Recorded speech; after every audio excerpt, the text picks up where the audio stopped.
Frequent గా urination అవ్వడం normal హ్యాబిటా లేక డయాబెటీస్ సైనా? చాలా మంది ఇది వాటర్ ఎక్కువ తాగడం వల్ల అనుకుంటారు, కానీ కొన్ని కేసెస్లో ఇది వార్నింగ్ సైన్. ఎక్కువగా వాటర్ తాగితే యూరిన్ ఎక్కువగా రావడం నార్మల్, కానీ వితౌట్ రీజన్ ఎక్కువగా వాష్రూమ్ వెళ్ళడం, ఎస్పెషల్లీ రాత్రిపూట, మీరు కేర్ఫుల్గా ఉండాలి. డయాబెటీస్లో బ్లడ్ షుగర్స్ ఎక్కువగా ఉంటాయి.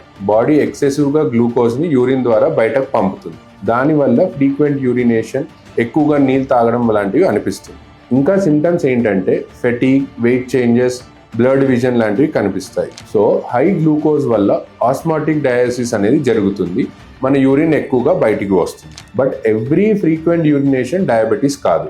యూరినరీ ఇన్ఫెక్షన్స్లో, కాఫీ ఎక్కువగా తాగితే, స్ట్రెస్ కూడా దీనికి రీజన్స్ అవుతాయి. సో మీరు ఏం చేయాలి అంటే ప్యాటర్న్ అనేది అబ్జర్వ్ చేయండి. సిమ్టమ్స్ ఉంటే షుగర్ టెస్ట్ చేయించుకోండి, డౌట్ ఉంటే డాక్టర్ని కన్సల్ట్ అవ్వాలి. గుర్తుపెట్టుకోండి, నార్మల్ హ్యాబిట్ అనుకొని ఇగ్నోర్ చేస్తే ఎర్లీ డయాబెటీస్ మిస్ అవుతుంది. టైంలో చెక్ చేస్తే ఈజీగా కంట్రోల్ చేయొచ్చు.